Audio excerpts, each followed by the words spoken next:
How to activate power saving mode on Telegram. So first is you have to go to your Telegram application, and on the bottom part you'll see settings here. Just tap on settings and scroll down, and until you see power saving. It's actually below appearance and above language.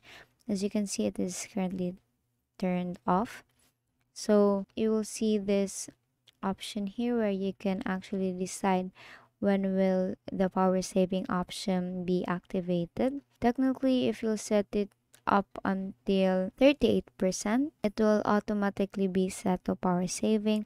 Or let's say you just want to set it up until 20%. Once your battery life is set into 20%, the Telegram application will also automatically be on power saving mode. Here, it will automatically disable all your resource intensive processes when your battery is below 20%. So you won't be able to use the autoplay videos, the autoplay gifs, the sticker animation, so on and so forth. And basically that is how you activate power saving mode on Telegram. Now that is all for today. If this video helped you, please give us some thumbs up and subscribe to our YouTube channel for more tutorials. Thank you for watching.